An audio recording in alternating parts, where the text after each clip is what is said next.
జగన్మోహన్ రెడ్డి గారు ఇంకోటి కూడా చెప్పారు. అయ్యా, ఈ రాష్ట్రంలో ఎస్సీ, ఎస్టీ, బీసీ, మైనారిటీ వర్గాలు నేను అధికారంలోకి వచ్చిన తర్వాత వారికి రాజకీయంగా పదవులు ఇచ్చాను, ఆర్థికంగా వారు బలపడే విధంగా చేశాను.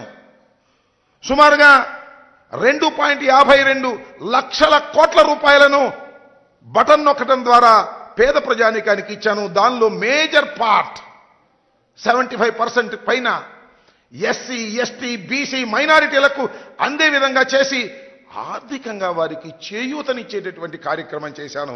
అయ్యా చంద్రబాబు నాయుడు గారు, మీరు 14 సంవత్సరాల్లో ఇప్పుడైనా ఈ కార్యక్రమం చేశారా అంటే దాని గురించి మాత్రం చంద్రబాబు నాయుడు గారు చెప్పరు. అదేమంటే చంద్రబాబు నాయుడు గారు ఒక మార్కు పెట్టుకున్నాడు.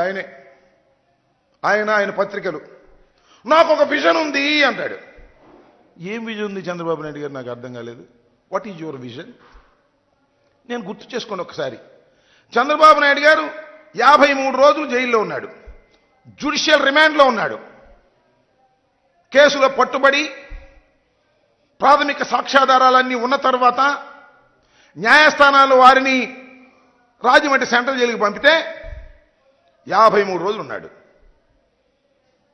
53 రోజులు ఉన్నటువంటి చంద్రబాబు నాయుడు గారు ఏం చెప్పుకుంటూ వచ్చాడు అంటే ఆయన పత్రికలు, ఆయన బంధువులు, చంద్రబాబు నాయుడు గారు ఆరోగ్యం బాగోలేదు, ఒళ్ళంతా ఏదో భయంకరమైనటువంటి పరిస్థితి వచ్చేసింది, ఆయనకు అసలు గుండె జబ్బు ఉంది, ఇలా అయితే ఆయన ఎక్కువ కాలం నెట్టలేడు, 52 రోజులు అయిపోయింది, ఆయన తిరిగి వస్తాడా రాడా, ఆయన ఆరోగ్యం పూర్తిగా దెబ్బతినిపోయింది, చివరికి ఆయనకి ప్రాణాపాయం ఉంది అని చెప్పేసి పెద్ద పెద్ద హెడ్డింగ్లు పెట్టి రాశారు. బయటకు వచ్చాడు, ఏమండి ప్రాణాపాయం ఉంది ఆయనకి? ఏంటి ఆయన విజను? లోపలుంటే ఏడుపులు, పెడబొబ్బలు, బయటికి వస్తే అరుపులు, కేకలు. ఇందుకన్నా ఏమన్నా? ఆపరేషన్ అని ఆపరేషన్ కోసం వచ్చాడు, ఆపరేషన్ చేయించుకోండి, మళ్ళీ హాస్పిటల్కి వెళ్ళలేదు. అది వేరే విషయం అనుకోండి. అంటే ఏమిటి దాని అర్థం?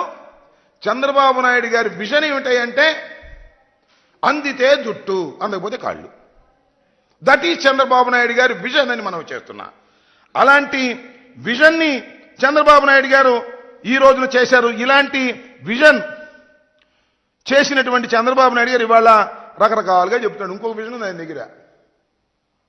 ఎన్నికలకు ముందు మేనిఫెస్టో రిలీజ్ చేసే విజన్, దస్తాలు మేనిఫెస్టో రిలీజ్ చేస్తాడు, లేనిపోని అన్నీ చెబుతాడు, దానిలో పొందుపరుస్తాడు, అసాధ్యమైనవి కూడా చేసేస్తానంట. అంతే, రైతులు రుణమాఫీ చేసేస్తా, డోక్రా మహిళ రుణమాఫీ చేసేస్తా, కాపులకి 10 కోట్ల రూపాయలు ఇచ్చేస్తా, కాపులను బీసీలో చేర్చేస్తా.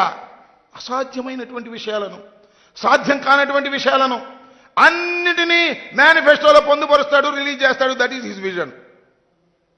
ఎన్నికలు అయిపోతాయి, గెలుస్తాడు అనుకోండి, ఆ మేనిఫెస్టోని మాయం చేసేస్తాడు, ఆ మేనిఫెస్టోని వెబ్సైట్ నుంచి తీసేస్తాడు, ఎక్కడ ఉంటే అవి కొనుక్కొచ్చి తగలేసేస్తాడు. This is the vision of Chandrababu Naidu గారు. చంద్రబాబు నాయుడు గారి విజన్ ఇది. మేనిఫెస్టో రిలీజ్ చేయటం, ఎన్నికల్లో గెలిపిస్తే మేనిఫెస్టోని మాయం చేసేటటువంటి విజన్ కలిగినటువంటి వ్యక్తి చంద్రబాబు నాయుడు గారు. అదేమంటే చంద్రబాబు నాయుడు గారు అంటున్నాడు, నాది విజన్, జగన్ది పాయిజన్. బాగుంది కదా డైలాగు? ఈయనది విజన్ అంట, జగన్మోహన్ రెడ్డి గారిది పాయిజన్ అంట. ఏమయ్యా జగన్మోహన్ రెడ్డి గారిది పాయిజన్ ఎలా అయితే? 2,53 కోట్ల రూపాయలు బటన్ నొక్కి పేద ప్రజలకు ఇస్తే విషం ఎలా అవుతుంది చంద్రబాబు నాయుడు గారిని అడుగుతా ఉన్నా. నువ్వు విషం, నీ ఆలోచనల విషం, నీ శరీరంలో ప్రతి అణువు విషమేనని మనవి చేస్తున్నా. ఈ దేశ రాజకీయాల్లో నీ అంత విషపూరితమైనటువంటి రాజకీయవేత్త ఎవడు లేడు. అరికాల దగ్గర నుంచి నుదిటి ఎంట్రిక వరకు, తల మీద ఎంట్రుక వరకు విషంతో నిండిపోయినటువంటి వ్యక్తి నారా చంద్రబాబు నాయుడు. నేను ఒక్కటి మనవి చేస్తా, కావాలంటే చూసుకోండి, ఛాలెంజ్ చేస్తా. అత్యంత విషపూరితమైనటువంటి నల్ల త్రాసుని తీసుకొచ్చి చంద్రబాబు నాయుడు గారిని ముందు పెట్టండి. ఆయన అటు చూస్తే చాలు, అది విషం కక్కు చావపోతే నన్ను అడగండి.